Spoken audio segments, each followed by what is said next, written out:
नमस्कार मित्रों, मैं आपका अधिवक्ता मित्र अपने लीगल एडवाइस चैनल में आपका हार्दिक स्वागत करता हूं। तो मित्रों, आज जो हम लोगों का टॉपिक है वो है मुफ्त विधिक सहायता या फ्री लीगल एड। तो जो फ्री लीगल एड है वो हम लोग को कैसे मिल सकती है, इसके लिए क्या प्रावधान किए गए हैं, या हमारे जो भारतीय संविधान में किस अनुच्छेद के तहत ये हम लोग को विधिक सहायता प्राप्त होगी। तो हम लोग का जो भारतीय संविधान है उसमें आर्टिकल 39A हम लोग को मुफ्त विधिक सहायता का प्रावधान करता है। तो जो ये मुफ्त विधिक सहायता है, इसके लिए जो इसके काम हैं वो किस प्रकार से होंगे, इसके लिए जो हम लोग का मुफ्त कानूनी प्रावधान दिया गया है, संस्थाओं के जो काम रहेंगे उसके मुख्य काम है लोक अदालतों का निर्माण करना, लोक अदालतों में जाना, वकीलों को हायर करना। उसके बाद हम लोग में ये देखते हैं कि जो विवाद है उसका निपटारा करना, पंचायत का करना, उसके बाद वाद की तैयारी करना। ये जो कुछ प्रमुख काम हैं जो किए जाते हैं। अब उसके बाद हम लोग देखते हैं फ्री लीगल एड में हम लोग को क्या क्या आवश्यक दस्तावेज चाहिए। तो हम लोग के लिए आय प्रमाण पत्र होना चाहिए।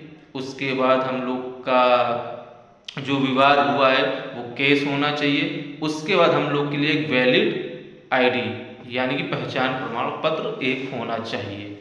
अब हम लोग अगर बात करते हैं कि ये मुफ्त विधिक सहायता कौन कौन व्यक्ति ले सकता है या कौन से व्यक्ति को अधिकार है, तो ये जो हम लोग का सेक्शन है 12 उसमें कानूनी सहायता अधिनियम 1987 में बताया गया है। अब जो व्यक्ति रहेंगे वो रहेंगी महिला, बुजुर्ग, बच्चे, एसिड अटैक से पीड़ित व्यक्ति, उसके बाद विकलांग हो गए, ट्रांसजेंडर हो गए। ये जितने भी व्यक्ति रहेंगे या आर्थिक रूप से कमजोर व्यक्ति जो भी रहेंगे, ये सभी को मुफ्त विधिक सहायता प्रदान की जाएगी। अब जो मुफ्त विधिक सहायता है उसमें हम लोग देखते हैं जो सेक्शन 22A है, ये कुछ प्रावधान करते हैं, जैसे नालसा हो गया, डालसा हो गया या सालसा हो गया। तो ये जो कुछ प्रावधान किए गए हैं ये हम लोग को मुफ्त में सहायता देने के लिए किए गए हैं कि सहायता जो प्रदान की जा रही है क्या वह प्रत्येक व्यक्ति तक पहुंच रही है कि नहीं पहुंच रही है।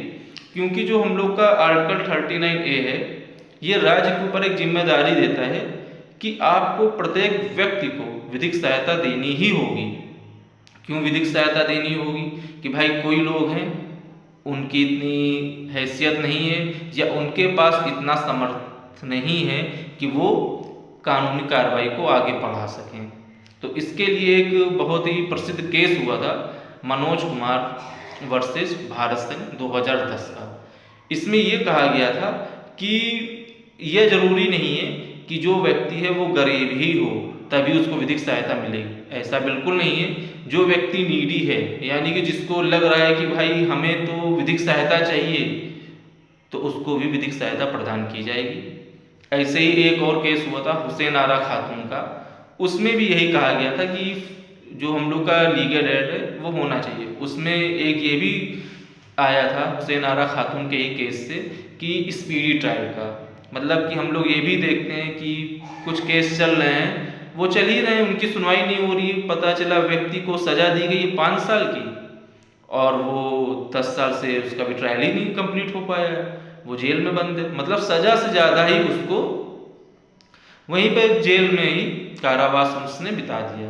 तो हुसैन आरा खातून के केस से ये स्पीडी ट्रायल भी आया था, वहीं से फ्री लीगल एड भी आया कि भाई अगर उसके पास इतने पैसे होते तो वो अपना एक एडवोकेट कर सकते थे। तो आई होप दोस्तों आपको आज का ये वीडियो अच्छा लगा होगा एवं आप लोग को समझ में आया होगा कि हम लोग किस प्रकार से विधिक सहायता प्राप्त कर सकते हैं। अगर आप लोग को कोई भी जानकारी चाहिए हो तो आप लोग मुझसे संपर्क कर सकते हैं। धन्यवाद।